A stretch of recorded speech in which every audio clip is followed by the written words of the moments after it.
റാക്കിനകത്ത് വരുന്ന സ്റ്റാർട്ടപ്പുകൾക്ക് അല്ലെങ്കിൽ ആ സ്റ്റാർട്ടപ്പുകളിൽ തന്നെ ഒരുപാട് നീഷ്യസ് ഉണ്ട്. അപ്പോൾ ഏത് നീഷ്യയിൽപ്പെട്ട സ്റ്റാർട്ടപ്പുകൾക്കാണ് പ്രധാനമായിട്ടും ഇനാക്സ് ഹെൽപ്ഫുൾ ആകാൻ പോകുന്നത്? എല്ലാ സ്റ്റാർട്ടപ്പുകൾക്കും നമ്മൾ സർവീസ് കൊടുക്കുന്നുണ്ട്. ഒന്നുകൂടിയും പ്രൊഡക്റ്റ് ഓറിയൻറ്റഡ് ആയിട്ടുള്ള സ്റ്റാർട്ടപ്പുകൾക്കാണ് ഒന്നുകൂടി സപ്പോർട്ട് കൊടുക്കുന്നത്. പ്രധാനമായിട്ടും ഹാർഡ്വെയർ സൊല്യൂഷൻസ് ആണ്. യെസ്, പ്രധാനമായിട്ടും ഹാർഡ്വെയർ സൊല്യൂഷൻസ് ആണ്.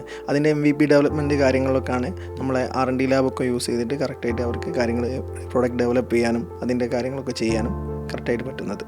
ഓക്കെ, ഡെഡിക്കേറ്റഡ് ആയിട്ട് ഒരു R&D ലാബ് തന്നെ റാക്ക് ടവറിനകത്ത് ഒരു ഫ്ലോർ കംപ്ലീറ്റ് R&D ലാബായിട്ടുണ്ടല്ലേ? അതെ അതെ. എങ്ങനെയായിരിക്കും സ്റ്റാർട്ടപ്പുകൾക്ക് അത് ഹെൽപ്പ് ആകാൻ പോകുന്നത്? ഒരു സ്റ്റാർട്ടപ്പിനെ സംബന്ധിച്ച് നോക്കുന്നേരം അവർക്ക് വേണ്ട എല്ലാ ഒരു പ്രൊഡക്റ്റ് ഡെവലപ്മെൻറ്റ് ചെയ്യുകയാണെന്നുണ്ടെങ്കിൽ അതിന് വേണ്ട എല്ലാ കാര്യങ്ങളൊന്നും അവർ സ്വന്തമായിട്ട് ചെയ്യാൻ ശരിക്കും പറ്റില്ല. ഏതെങ്കിലും ഒരു R&D ലാബിൻ്റെ അണ്ടറിൽ വെച്ചിട്ട് ഒരു പുതിയ പ്രൊഡക്റ്റ് ഡെവലപ്പ് ചെയ്യാൻ വേണ്ടി പറ്റുള്ളൂ.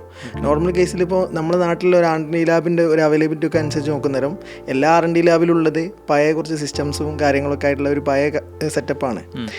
ഇനാക്സിൻ്റെ R&D ലാബിലേക്ക് വരുന്നേരം ഫ്യൂച്ചറിസ്റ്റിക് ആയിട്ടുള്ള മെഷീൻസും കാര്യങ്ങളും അതോടൊപ്പം നല്ല എഡ്യൂക്കേറ്റഡ് ആയിട്ടുള്ള നല്ല എക്സ്പീരിയൻസ് ഉള്ള മെൻറ്റേഴ്സുമാണ് ഇനാക്സിൻ്റെ R&D ലാബിലുള്ളത്. അപ്പോൾ ഒരു പ്രൊഡക്റ്റ് ഡെവലപ്പ് ചെയ്യുന്നേരം അതിൻ്റെ ഏറ്റവും ഫ്യൂച്ചറിസ്റ്റിക് ആയിട്ട് അല്ലെങ്കിൽ ഒരു 10 വർഷം കഴിഞ്ഞാൽ എങ്ങനെയാണോ നമ്മളെ വേൾഡ് എങ്ങനെയാണോ ഉണ്ടാവുക അതിനനുസരിച്ചുള്ള ഒരു രീതിയിലേക്ക് നമ്മൾ ആ പ്രൊഡക്റ്റ് ഡെവലപ്പ് ചെയ്യാനും കാര്യങ്ങൾ മുമ്പോട്ട് കൊണ്ടുപോകാനും കഴിയും.